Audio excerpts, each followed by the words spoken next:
साल में 2 करोड़ रोजगार देने का वादा था भारत सरकार का। रेलवे मंत्रालय 2 साल में 1 लाख पदों की भर्ती की परीक्षा पूरी नहीं कर सका। धीरज रखिए, रेलवे की एक और परीक्षा के बारे में बताने जा रहा हूं, NTPC, non technical popular category. 28 फरवरी 2019 को नोटिफिकेशन आया कि railway non technical popular category के लिए परीक्षा कराएगी। 35,000 वैकेंसी का ऐलान हुआ। 1 मार्च 2019 से लेकर 12 अप्रैल 2019 के बीच परीक्षा के फॉर्म भरने की प्रक्रिया चलती रही, जिसमें फॉर्म भरने से लेकर ऑनलाइन फीस जमा करना शामिल था। इस नोटिफिकेशन में लिखा था कि जून से सितंबर 2019 के बीच परीक्षा होगी। अगस्त सितंबर 2020 आ चुका है, परीक्षा नहीं हुई है। इसके लिए क्यों नहीं आंदोलन हो रहा है? नीट और जेईई की तरह सरकार क्यों नहीं आगे बढ़कर कह रही है कि हम नौजवानों की एनटीपीसी की परीक्षा लेंगे, उन्हें ज्वाइनिंग लेटर पकड़ाएंगे, जबकि इन्होंने कई बार अपनी परीक्षा को लेकर ट्रेंड कराए हैं। 2019 में आरआरबी, एनटीपीसी और ग्रुप डी की वैकेंसी आई थी, जो कि तकरीबन 1 लाख के करीब थी। उसमें हमने फॉर्म फिलअप किया था और उसमें 500 रुपये देकर हमने फिलअप किए थे फॉर्म।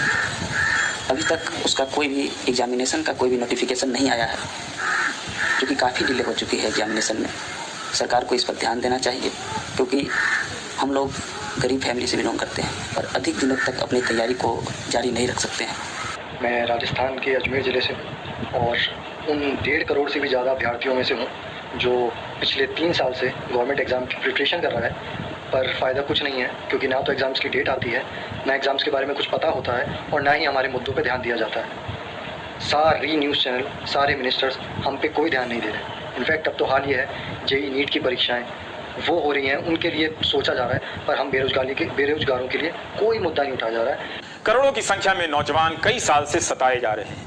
उनकी लोकतांत्रिक और नागरिक चेतना में बदलाव इतना ही आया है कि 1 या 3 लाख डिसलाइक करने की स्थिति में पहुंचे हैं। अंग्रेजी में ऐसे मौकों पर अभिव्यक्ति का एक तरीका है कंधे को झुकाकर आई मीन कम ऑन कहने का। रोजगार का सवाल टफ क्वेश्चन का सवाल है, मुश्किल प्रश्न है। बात सिर्फ रिजल्ट और ज्वाइनिंग की नहीं है। आज की नौकरियां ज्यादातर कॉन्ट्रैक्ट की होती जा रही हैं। आधी सैलरी मिलती है, बाकी नहीं मिलती। तरह तरह के शोषण है। क्या इसे लेकर कोई चेतना है? बिल्कुल नहीं है, ना राजनीतिक दलों में, ना जनता में। सिर्फ वही व्यक्ति या समूह मीडिया को खोजता है जिसकी ठेके की नौकरी चली जाती है। सांसदों, विधायकों ने अपने लिए पेंशन का पुराना सिस्टम रख लिया, अच्छा किया। बाकी नौकरीशुदा लोगों के लिए पेंशन का पुराना सिस्टम खत्म कर दिया, बाजार को दे दिया। क्या वाकई आपको लगता है कि ये राजनीतिक मुद्दा बनेगा? I mean come on. 19 अगस्त को एक फैसला हुआ कि सरकारी नौकरियों की भर्ती परीक्षा के लिए नई रिक्रूटमेंट एजेंसी बनेगी।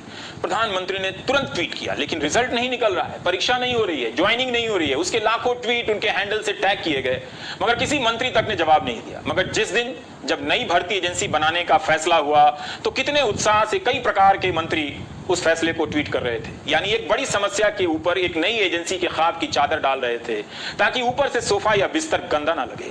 जबकि नई भर्ती एजेंसी में रेलवे और एसएससी की परीक्षाओं को भी शामिल किया गया था, मगर उनकी पुरानी परीक्षाओं की बात तक नहीं की गई। कई जिलों में परीक्षा केंद्र पहले से बने हैं, तभी तो नीट और जेईई की परीक्षा हो रही है।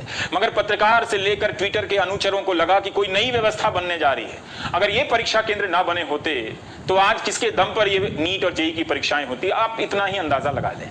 भारत में सरकारी भर्ती परीक्षाओं का हाल आप देखेंगे तो आपको यह बात समझ में आएगी कि अगर आप चाहें तो एक परीक्षा का विज्ञापन निकालकर युवाओं को कई साल तक फंसा सकते हैं। वे इंतजार कर लेते हैं। कई राज्यों में लोग 8-8 साल से इंतजार कर रहे हैं। छात्र खुद से नहीं बोल पा रहे हैं। कम ही छात्र कैमरे पर आकर बोलने का साहस जुटा पाते हैं। समझा जा सकता है। उनके बदले गणित के एक शिक्षक ने वीडियो बयान जारी किया। आज ये भी चला कि कोचिंग में पढ़ाने वाले कई टीचर हम छात्रों के हित में बयान जारी कर रहे हैं, तो शिक्षकों से ही छात्रों की पीड़ा समझ लीजिए। इतना भी अच्छा है। जो एनटीपीसी आरआरबी के एग्जाम में 2.5 करोड़ बच्चों से फॉर्म भरवा के 500 रुपए फीस वसूल के बोलते हैं कि 400 रुपए बाद में वापस करेंगे। कितना बढ़िया धंधा चल रहा है। कमाल का तरीका है साहब का रेवेन्यू वसूलने का, और सरकार का इस पे कोई ध्यान नहीं है। आज 1.5 से 2 साल होने वाले हैं एनटीपीसी और आरआरबी में। एक बार ये कहते हैं हमें कोई एजेंसी नहीं मिल रही एग्जाम कराने के लिए, लेकिन हमारे देश की मीडिया इन सबको दिखाने का उसके पास कोई टाइम नहीं है। वो बस एक मुद्दा पकड़ लेंगे, उनको भी पता है सबको मजा आ रहा है, यही दिखाओ यही दिखाओ। मीडिया के सारे चैनल पे मिलकर एक बार बोल देना 2-2 मिनट, तो भी कुछ नहीं होने वाला, क्योंकि सरकार के कान पे मीडिया की बातों की अब जू नहीं रेंगती। सरकार और मीडिया एक हो चुकी हैं। 17 का एग्जाम 2021 आने को है। 4 साल में आप एक नौकरी की ज्वाइनिंग नहीं दे पा रहे। आप पूरे देश का चुनाव 1 महीने में खत्म करा देते हैं। छात्र परेशान हैं, करोड़ों की संख्या में। अच्छी बात है कि कोचिंग में पढ़ाने वाले शिक्षक उनके बदले बोल रहे हैं। बस इतना ध्यान रहे कि सारा अकाउंट ठीक होना चाहिए।